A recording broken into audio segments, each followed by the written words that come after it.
रामपुर गांव में हर शाम एक बहुत ही खूबसूरत मार्केट लगती थी। उसी मार्केट में दो पानीपुरी वाले थे, जिसमें रमेश के पानीपुरी के ठेले के पास लोगों की भीड़ लगती थी। वहीं मुकेश के ठेले पर ज्यादा लोग नहीं आते थे। अरे मुकेश भाई, लोग तुम्हारे पास पानीपुरी लेने क्यों नहीं आते? अब इस बारे में मैं कुछ नहीं कह सकता भाई साहब। ठीक है, तो तुम मुझे अपनी पानीपुरी खिलाओ। मुकेश ने उन लोगों को पानीपुरी खिलाया। भाई साहब, तुम्हारी पानीपुरी का स्वाद बहुत अच्छा है। पता नहीं लोग उसके ठेले पर ही क्यों जाते हैं। पानीपुरी खाकर दोनों ग्राहक वहां से चले गए। धीरे धीरे शाम हो गई और वो वापस घर आ गया। क्या हुआ? आपका मुंह क्यों लटका हुआ है? आज भी धंधा नहीं हुआ क्या? क्या बताऊं ममता, रोज रोज का यही झमेला है। मैं इतनी मेहनत से कितनी स्वादिष्ट पानीपुरी बनाता हूँ, लेकिन लोग सिर्फ रमेश के ठेले के पास ही जाते हैं। चलो खाना लगा दो, खा पी कर सो जाते हैं। कल फिर से जिंदगी का सफर शुरू करेंगे। सारा राशन खत्म हो गया और पैसे भी नहीं है घर पर, सिर्फ रोटी और प्याज है। कोई बात नहीं ममता, हमारे लिए प्याज रोटी ही बहुत है। ऐसे ही दिन बीत रहे थे। एक रात उसकी बेटी बहुत बीमार पड़ गई। देखो ना, हमारी गुड़िया बहुत बीमार हो गई है, जल्दी से वैद्य जी को बुला कर लाइए। ठीक है ममता, तब तक तुम गुड़िया का ख्याल रखना। मुकेश थोड़ी देर बाद वैद्य जी को बुला कर लाया। वैद्य जी ने उसकी बेटी को देखा और कहा, तुम्हारी बेटी को तो बुखार ने अंदर से जकड़ लिया है।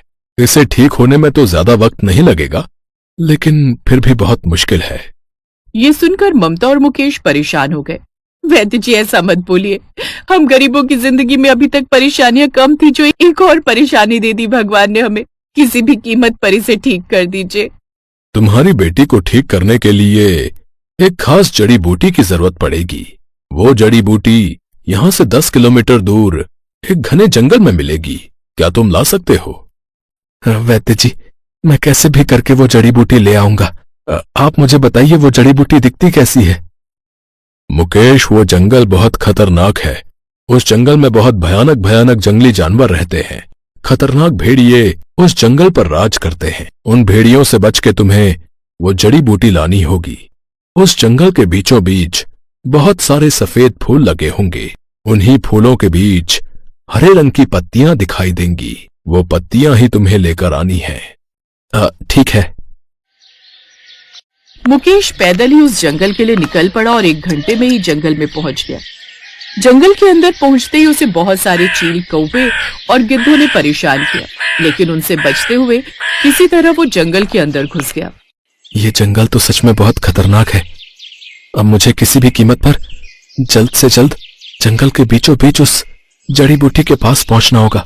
मुकेश थोड़ा और अंदर गया, तभी उसे जंगली कुत्तों ने चारों तरफ से घेर लिया और उस पर अटैक किया। मुकेश किसी तरह वहां से भागा और एक पेड़ के ऊपर चढ़ गया।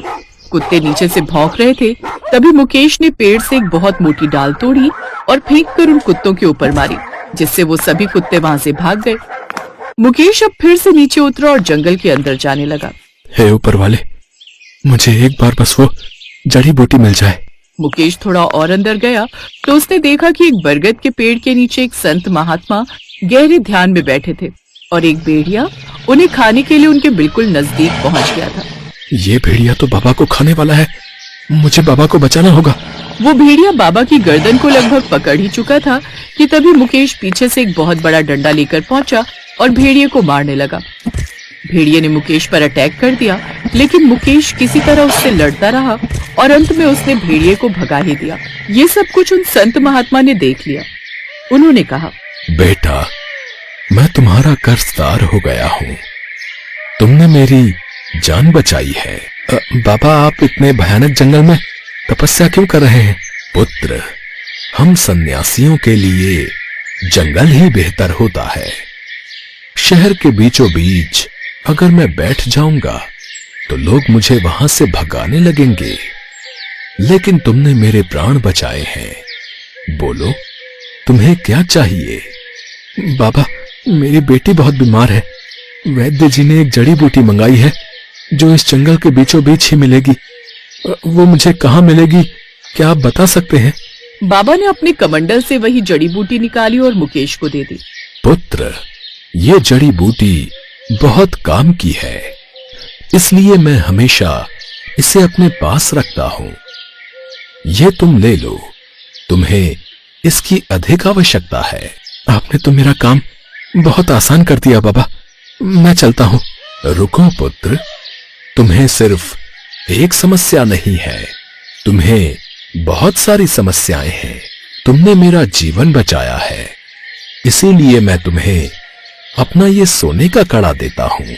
ये लो, इसे अपने हाथों में पहन लो। बाबा, यह आपका आभूषण है, मैं इसे भला कैसे ले सकता हूं, और इसका मैं क्या करूंगा? पुत्र, तुमने मेरा जीवन बचाया है, तो क्या मैं तुम्हारा जीवन बेहतर नहीं कर सकता? बाबा, मेरा तो बस एक ही लालच है कि मेरे बीवी बच्चे खुशहाल रहें, इससे बढ़कर मुझे कुछ नहीं चाहिए। इतना बोलकर मुकेश भागते हुए अपने घर वापस आ गया। उसने वैद्य जी को वो जड़ी बूटी दी। वैद्य जी ने जड़ी बूटी का काढ़ा बनाया और गुड़िया को पिला दिया, जिससे थोड़ी देर में ही वो पूरी तरह ठीक हो गई। मैं चलता हूं मुकेश, अब तुम्हारी पुत्री बिल्कुल ठीक है। कोई समस्या हो तो तुम मेरी कुटिया में आ जाना। आपका बहुत बहुत धन्यवाद वैद्य जी। वैद्य जी वहां से चले गए। उनके जाने के बाद गुड़िया ने मुकेश के हाथ में सोने का कड़ा देखा। पापा, ये आपके हाथों में सोने का कड़ा कहाँ से आया? अरे हाँ, मैंने तो ध्यान ही नहीं दिया। मुकेश ने अपनी बेटी और पत्नी को उस जादुई कड़े के बारे में सारी बात बता दी। रात के ठीक 12 बजे ममता और मुकेश लक्ष्मी माँ का ध्यान करने लगे और देखते ही देखते थोड़ी देर बाद उनके सामने बहुत सारा धन प्रकट हो गया। ये तो चमत्कार हो गया, अब तो हमारी सारी समस्याएं खत्म हो जाएंगी।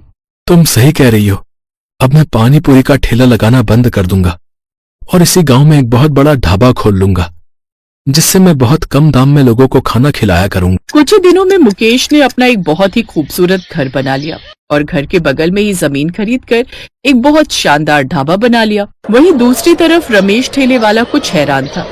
इस मुकेश ने तो ठेला लगाना ही बंद कर दिया, लगता है मेरा कंपटीशन झेल नहीं पाया। अरे नहीं नहीं रमेश भाई, अरे तुम तो दिन भर यहीं खड़े रहते हो, तुम्हें उसके बारे में शायद कुछ पता नहीं है अभी है। उसने तो बहुत बड़ा ढाबा खोल लिया है और उसका घर तो अब आलीशान हो गया है। सुबह सुबह भांग खा कर आए हो क्या? ओ भाई ओ, मैं भांग खा कर नहीं आया, समझे? मैं बिल्कुल सही कह रहा हूँ। अगर यकीन ना हो तो रात को अपना ठेला बंद करने के बाद उसके घर जाकर देख लेना। रात में अपना ठेला बंद करने के बाद रमेश मुकेश के घर के सामने पहुंच गया। मैं अपनी पानी पूरी में केमिकल डाल देता था, जिससे अगर कोई एक बार मेरी पानी पूरी खा ले तो उसे लत पड़ जाए, जिससे मेरा धंधा खूब चलने लगा। लेकिन फिर भी मैं कभी इतना बड़ा ढाबा नहीं खोल पाया, ना ही अभी तक शानदार घर ही बना पाया। पता लगाना पड़ेगा। रमेश खिड़की से छुपकर मुकेश के घर के अंदर झांकने लगा। मुकेश और उसकी बीवी लक्ष्मी माँ का ध्यान कर रहे थे। देखते ही देखते उस जादुई कड़े से ढेर सारी धन वर्षा होने लगी। ओह, इसका मतलब ये सारा कमाल इस जादुई कड़े का है। इस कड़े को आज मैं चुरा कर रहूंगा। रमेश घंटों तक वहीं खड़ा रहा। जब मुकेश और ममता सो गए, तब रमेश खिड़की से अंदर गया और मुकेश के हाथ से वो जादुई कड़ा चुरा लिया। लेकिन थोड़ी ही देर में वो पत्थर की मूर्ति बन गया। सुबह जब मुकेश और ममता की नींद खुली तब, अरे ये तो रमेश की मूर्ति है। लगता है ये हमारा जादुई कड़ा चुराने आया था और हमेशा के लिए मूर्ति बन गया। रमेश ने उस मूर्ति से कड़ा उतार कर खुद पहन लिया और मुकेश की मूर्ति को ले जाकर जंगल में छोड़ आया। अब रमेश खुशी खुशी अपनी जिंदगी बिताने लगा।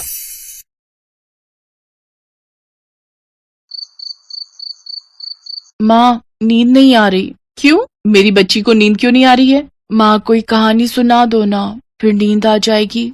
अब समझी, तो कहानी सुननी है इसीलिए नींद नहीं आ रही है? हाँ, क्यों? ये कहकर नमिता ने अपनी बेटी को गुदगुदी करना शुरू कर दिया, जिससे पावनी खिलखिलाकर हंसने लगी। नमिता एक छोटे से गांव में अपने पति राघव और अपनी 6 साल की बेटी पावनी के साथ रहती थी। उसका छोटा और एक सुखी परिवार था। राघव गांव में ही सब्जी बेचता था। हाँ, तो एक बार एक राजा था और उसकी एक सुंदर सी रानी थी।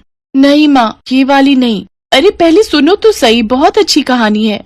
नहीं, मुझे नहीं सुननी कोई राजा या फिर कोई रानी की कहानी।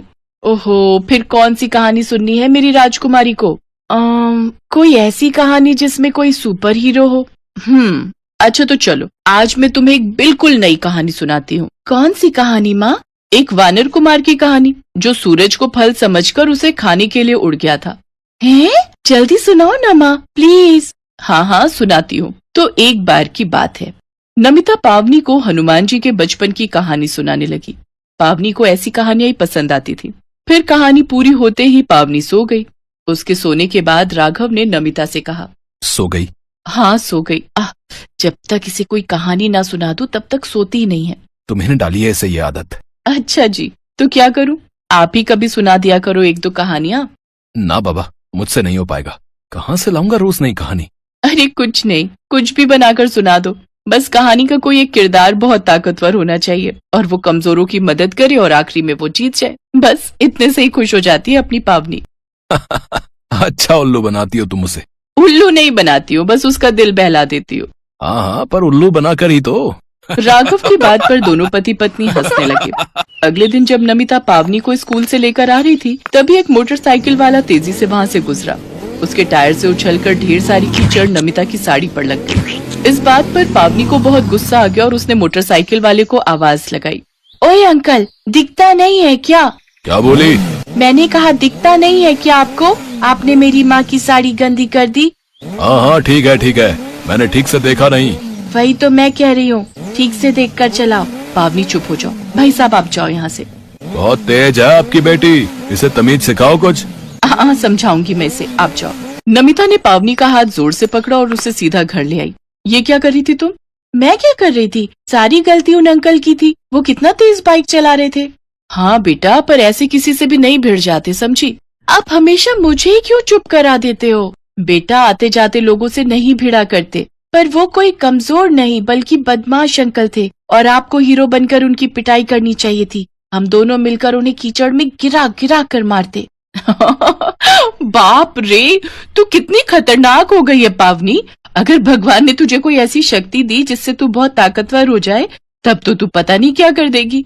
तो मैं ना सबसे पहले उन अंकल को सबक सिखाऊंगी और फिर सारे गंदे लोगों को मार भगाऊंगी। नमिता पावनी की बात पर हंसने लगी। कुछ दिनों के बाद फिर ऐसा ही हुआ। जब पावनी अपने घर के बाहर खेल रही थी, तभी उसका पड़ोसी वहां से अपना डस्टबिन लेकर जाने लगा।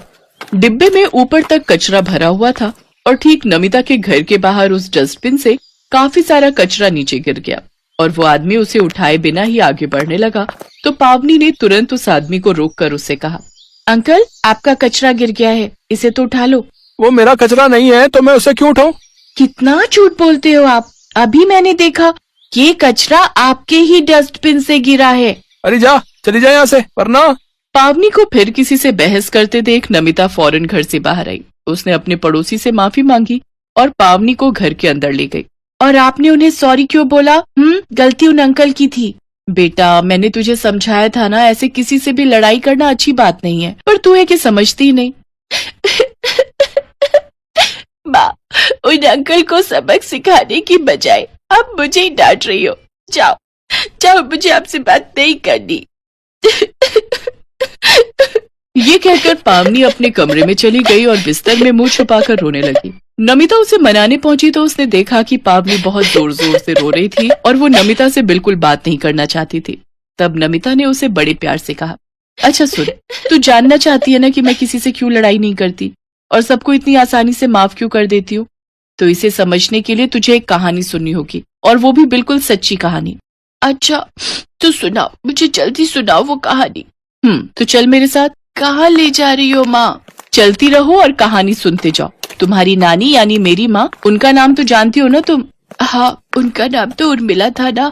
हाँ, पर क्या तुम्हें पता है कि तुम्हारे नाना उनको क्या कहकर बुलाते थे? मुझे नहीं पता क्या कहते थे नाना जी। वो उन्हें उड़न परी कहकर बुलाते थे। हैं? उड़न परी? पर क्यों? नाना जी ऐसे क्यों बुलाते थे नानी जी को? वो इसलिए क्योंकि तुम्हारी नानी के पास गजब की शक्तियाँ थी। वो आसमान में जहाँ चाहे उड़ सकती थी और भारी से भारी सामान बस एक हाथ से ही उठा सकती थी। हैं? क्या सच में माँ? हाँ बिल्कुल सच में। चलो मैं तुम्हें कुछ दिखाती हूँ। इतना कहकर नमिता ने अपने घर के मंदिर में रखे संदूक को खोल दिया और उसके अंदर से एक लाल रंग की पोटली निकाली। जिस वक्त नमिता पावनी को ये सब बता रही थी, उसका मुंह मंदिर की तरफ था और पीठ पावनी की तरफ। और पता है, उन्होंने कई बार मुसीबत में फंसे लोगों की जान बचाई, लेकिन फिर भी उनके बारे में कोई नहीं जानता क्योंकि वो हमेशा अपना चेहरा ढक कर रखती थी। अच्छा, तो वो तो एक सुपर हीरो हुई ना? यानी मेरी नानी एक सुपर हीरो थी, मतलब कि एक सुपर हीरोइन। हाँ, और तुम्हें पता है उन्हें वो शक्तियाँ कहाँ से मिलती थी? उनके हाथ में किसी मकड़ी ने काटा था क्या, या फिर उन्हें बिजली का झटका लगा था कभी? नहीं पगली, उनके पास एक हार था, एक जादुई हार, और जैसे ही वो अपने उस हार को पहनती थी, उनके अंदर वो शक्तियाँ आ जाती थी। एक मिनट माँ, तो वो हार अब कहाँ है और किसके पास है वो? जैसे ही पावनी ने ये सवाल पूछा, तभी नमिता उसकी तरफ पलटी और वो जादुई हार नमिता के गले में था और उससे गजब का तेज निकल रहा था। उसे देखकर पावनी चीख पड़ी, ये मेरी मम्मी सुपर हीरो। धीरे से, कोई सुन लेगा। तो आपने आज तक मुझे ये बात क्यों नहीं बताई? क्योंकि कभी इसकी जरूरत ही महसूस नहीं हुई। अब पता चला तुम्हें मैं किसी से क्यों नहीं लड़ती। बेटा, ये शक्तियाँ आम आदमी की ताकत से कहीं ज्यादा है। वो नादान है, मुझे नहीं जानते और ना मैं चाहती हूँ कि वो मुझसे डरे या घबराए। माँ, मुझे उड़ना है, प्लीज मुझे आसमान की सैर कराओ ना, प्लीज। कल कराऊंगी पक्का, ठीक है? अभी तुम्हारे पापा आने वाले हैं। जैसे ही नमिता ने वो हार उतारा, उसने देखा कि दरवाजे पर राघव खड़ा था। वो हैरान भी था और खुश भी था। उसे देखकर नमिता और पावनी चौंक गए। लो, मुझे पता ही नहीं था कि मेरे घर में भी एक सुपर हीरो है, पर कसम से मैं किसी को नहीं बताऊंगा। पर हाँ, अगर हो सके तो नमिता, एक बार मुझे भी उड़ा देना यार। नमिता ने दोनों को अगले दिन रात में आसमान की सैर कराने का वादा किया, लेकिन अगले दिन तो कुछ और ही होने वाला था। सुबह सुबह गांव की धरती हिलने लगी। लोगों को समझते देर नहीं लगी कि भूकंप आए हैं। भूकंप के झटके बहुत तेज थे। गांव के सारे घर गिरने लगे। लोग मलबे में दबे मदद के लिए चीख रहे थे। तभी कहीं से उड़ती हुई एक औरत आई जिसने साड़ी पहनी हुई थी और उसका चेहरा एक मास्क से ढका हुआ था। उसने भारी भरकम मलबे को तुरंत उठाकर अलग रख दिया। फिर सबको बचाने के बाद वो एक घर की छत पर जाकर खड़ी हो गई। सब लोग उसके लिए तालियां बजा रहे थे, पर वो मसीहा कौन थी कोई नहीं जानता था, सिवाय राघव और पावनी के।